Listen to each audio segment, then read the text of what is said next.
In this video, let's take a look in a very difficult question in MI.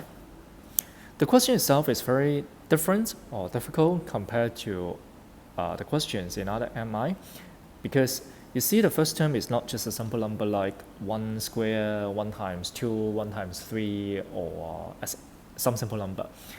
Besides, you also see that the first term and the last term are identical.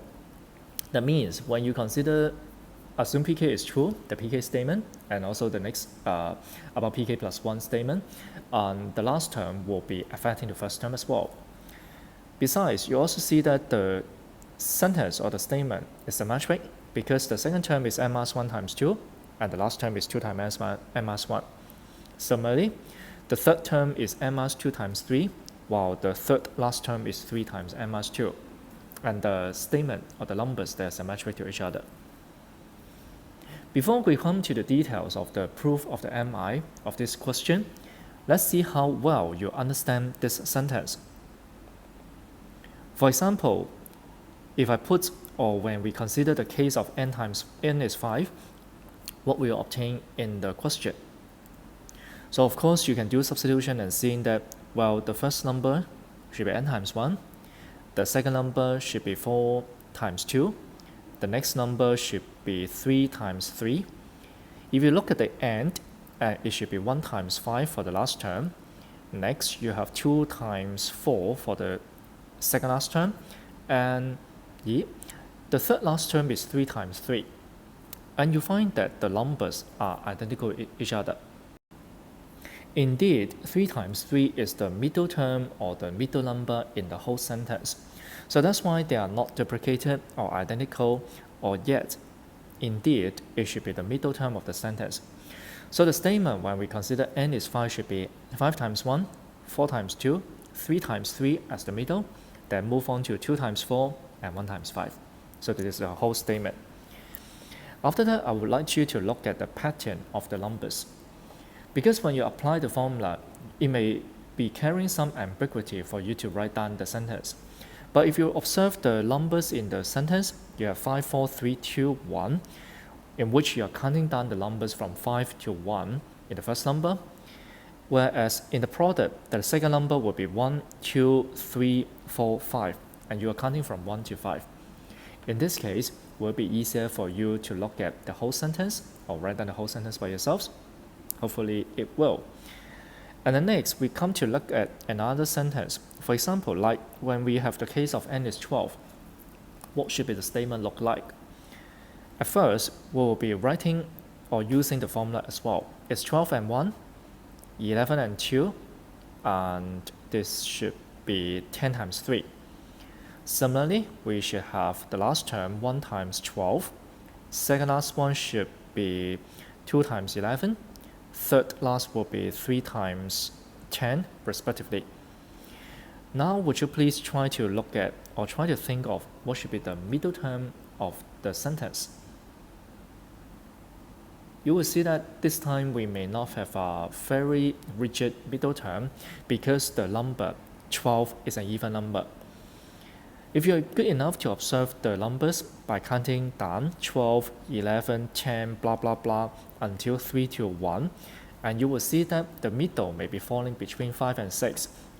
That means the first, the one I put on top will be 6 times something, and the follow-up one should be 5 times something.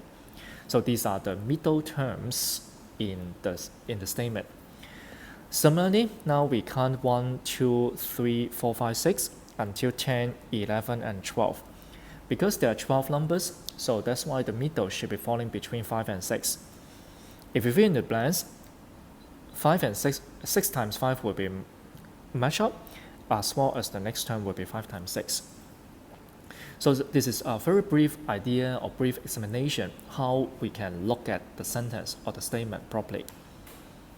If everything is okay, then now we can move on to the proof of the MI, how or why the sentence is correct. Let's start. At first, when we start from n is 1, we have a heading already. Because if you remember, I said in yellow, the yellow part, the first term and the last term should be identical to each other. So that's why we have some thinking box. So in your rougher sheet maybe, and to write down the answer. So if you put n is 1 in the whole line, that means the formula. So you have 1 times 1 in the beginning, as well as 1 times 1 at the end. Next, if you look at the middle term, it comes to some weird answer because you've got 0 times 2. If you continue to write, it comes like minus 1 times 3, which is quite ridiculous in the sentence because we are really summing up some numbers. Indeed, the formula itself is telling you how to write the statement or how the numbers will be changing. So it's like counting up and counting down respectively. So that's why when you start from 1, there shouldn't be anything in the second and the third because the sentence is too short. Besides, 1 and 1, 1 and 1 in the front and at the end, it means that actually we have only one single term, 1 times 1. So as a result, left-hand side says nothing terrible but just 1 times 1 only, which is a 1. Whereas for the right-hand side, hopefully it will be very simple because you are just looking at the formula and do the substitution 1 times 2 times 3 divided by 6 respectively, so which is equal to 1. Now you can see that left and right, they are matching to each other, and so you can conclude that P1 is true finally. And you will see that why I say the question is hard, because P1, the statement 1, is already giving you a very big headache, right? Coming up next, then we come to assuming PK is true for some positive integers n.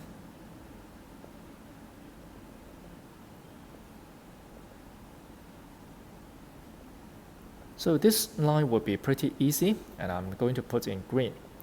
So you have k times 1, k times 1 times k minus 1 times 2, k minus 2 times 3. Generally speaking, the formula is telling you now you have counting down for the first number k, k minus 1, k minus 2, k minus 3, so and so. Whereas the second number in the product will be telling you are doing counting 1, 2, 3, 4, 5, etc.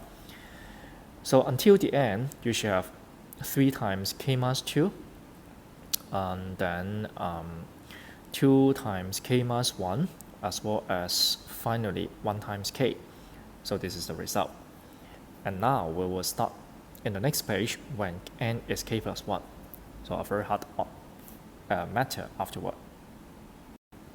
To start with, because n is k plus 1, and you see that the first term is no longer the 1 you feel comfortable to have, because the first term should be like k minus 1 times 1, and you see it's different to the first term in the assumption.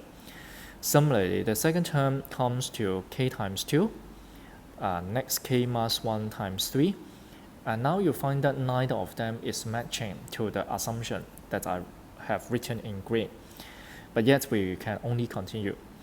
And then finally you have 3 times k minus 1, and then 2 times, or we just simply delete the multiplication sign, 2 times k, and finally 1 times k plus 1. So the sentence itself is hard, right? As well as there is a hidden information behind it, and see whether you observe. First of all, for this one, can you see that there are only k terms in the assumption? If you look at the first number in the product, you have k, k minus 1, k minus 2, up to 3, 2, 1. So you are counting down from k to 1. So there are total k terms.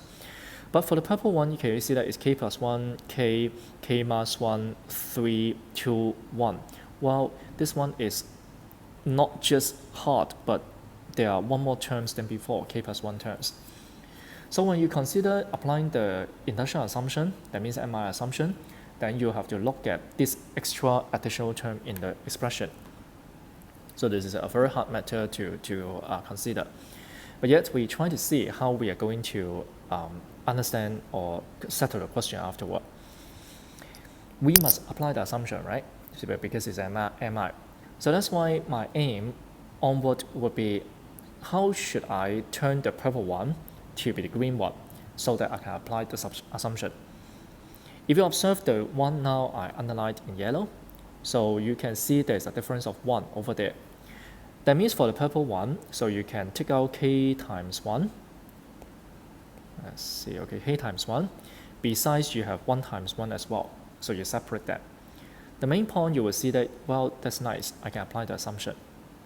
Similarly, for now, how about I underline in blue? K times 2 and K minus 1 times 2. So you split it into K minus 1 times 2, keep in purple, whereas you have 1 times 2 afterward.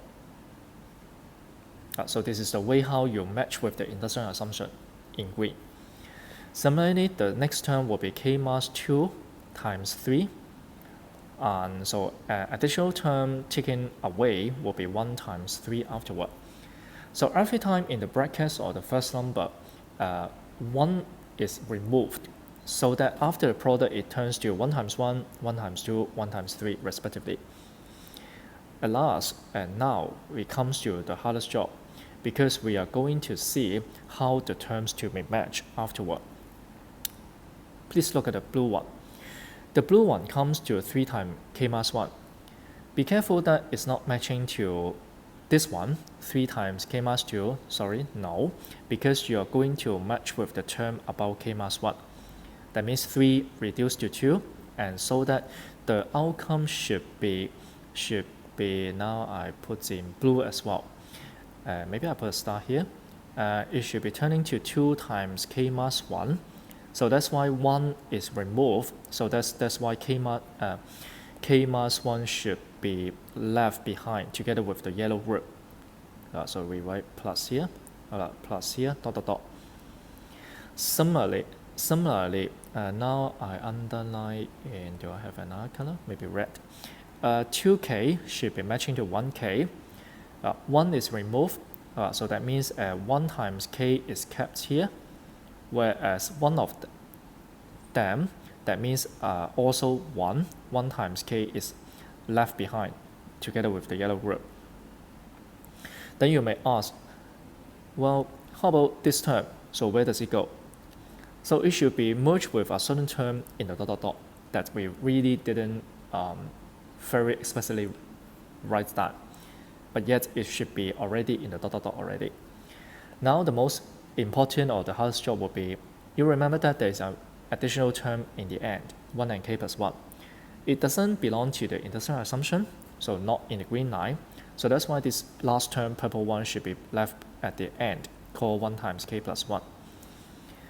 So to this, maybe you have to stop the video and try to understand the details as much as possible. But generally speaking, the concept of this question would be the same, that we must find some way, not a very good highlighter here, you must find some way to apply the induction assumption, which I underline in green. So that's the things you've got when you assume PK is true. Whereas for the yellow one, then you have to find some ways to merge that. And now we go ahead on it. For the purple one, that means the first line, by induction assumption, you should have known that the result is K plus 1, K plus 2 divided by 6. I made a mistake, so I forgot to write down this is equal to K plus 1 and K plus 2 over 6 here. So this is the green part. Whereas for the yellow part, did you observe that, or have you discovered that it's actually a summation of consecutive integers, 1, 2, 3, 4, 5, up to K minus 1, up to K, and also up to K plus 1. So as a result, you can spell the formula called the first term plus the last term, multiply the number of terms K plus 1, and divided by 2. And this is the formula on summing up all the consecutive integers. And then next, you still have the green one, which comes from the induction. To have a better presentation, so normally I will write by assumption here. That means you are applying the assumption results in order to write the green one. Finally, and hopefully it's easier, because for the rest, you try hard to see whether there is common factors, because this is the best way to simplify the fraction. That's we have K plus 1 and K plus 1. We also have K plus 2 and K plus 2. And that's why now I put in blue. So K plus 1 and K plus 2 were taken out as a common factor. Besides, you also see 6 and 2 here, so I prefer to take out a 6 as well for the common factor. So finally, you only have K left behind in the first term, while, be careful, originally it's only over 2, but now you have over 6. So that's why it should be a 3 here. 3 and over 6 gives you 1 over 2 finally. And anything else? No. So as a result, now you obtain the result k plus 1, k plus 2, and k plus 3 divided by 6. And finally, you can say, well, that's nice because you really get that pk plus 1 is true. So by the principle of mi, Pn it will be true for all the positive integers n, which means the question is settled out. So for this, I'm not going to write the sentence for you, and you try to conclude the question afterward. This is a very good or special question I picked for you because you will see the question is not simply like 1 square, 2 square, 3 square up to n square, as well as the first term, last term, they are changing after or in different statements. Like pk, you have a certain looking, and pk plus 1, you have certain looking. So I hope this video helps you. See you. Bye-bye.